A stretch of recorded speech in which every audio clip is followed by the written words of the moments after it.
बाबासाहेबांना काय सहन करावं लागलं असं ते माझ्या बाबासाहेबांना आज विचार बोलताना इथं आपल्याला आपण सगळे भावनिक होतो. ज्यावेळेस शिक्षकांनी वर्गामध्ये प्रश्न विचारला, अशी कोणती वस्तू आहे जगामध्ये की तिला आपण पाहू शकतो पण स्पर्श करू शकत नाही, त्यावेळेस सगळ्यांची उत्तर वेगवेगळी येऊ लागली. माझ्या बाबासाहेबांनी वरती हात केला. बाबासाहेब म्हणाले, सर मी उत्तर देऊ का? तर शिक्षकांनी सांगितले, भीमराव उत्तर द्या.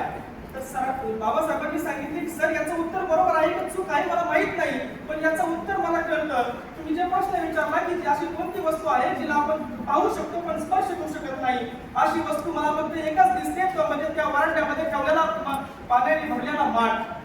बाबासाहेब सांगतात, मी रोज बघतो कुत्रे मांजरे त्या गारव्याखाली झोपलेले असतात. कुत्र्या मांजरांना सुद्धा तिथं झोपण्याची सवलत दिलेली आहे, त्यांना तिथं मुभा आहे. मी माणूस असून तुमच्या हाडामासाचा तुमच्यासारखा दिसणारा मी माणूस, पण मला तिथं मुभाला पाणी पिण्याची मुभा नाहीये.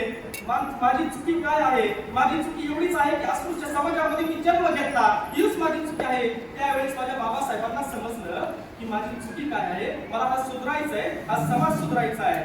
त्याच्यानंतर बाबासाहेब उच्च शिक्षणासाठी अमेरिकेतील कोलंबिया विद्यापीठात गेले.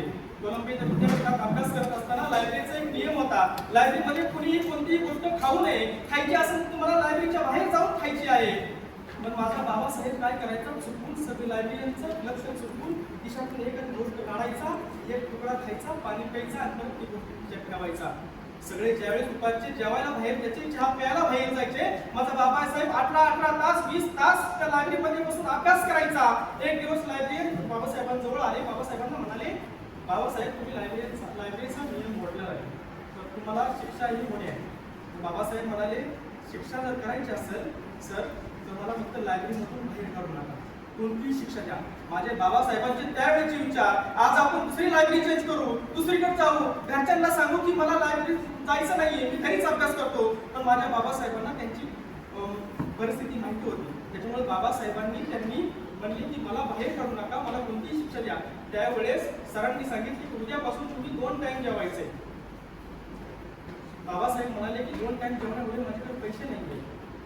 बाबासाहेबांना विचारलं तुम्ही काय करता? बाबासाहेब म्हणाले, माझ्या खिशामध्ये आता पावाचा तुकडा आहे, मी तो एक तुकडा खातो आणि पाणी पितो.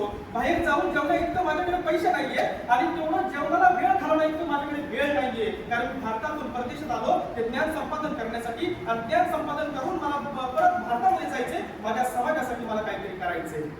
त्यावेळी शिक्षक म्हणाले की उद्यापासून तुम्हाला शिक्षा हीच आहे की उद्यापासून तुम्ही माझा डबा खायचा आहे. त्याच्यानंतर काही दिवस माझ्या बाबासाहेबांनी डबा खाल्लाही असेल, मान्य करतो आम्ही, की त्याच्यानंतर भारतामधून रमाईचे एक बाबासाहेबांना पत्र येतं. बाबासाहेब वाचतात, सप्रेम नमस्कार, तुमची रमाई. पत्रास कारण की आपला गंगाधर आजारी आहे. गंगाधर म्हणजे बाबासाहेबांचा लहान मुलगा होता. गंगाधर आजारी आहे.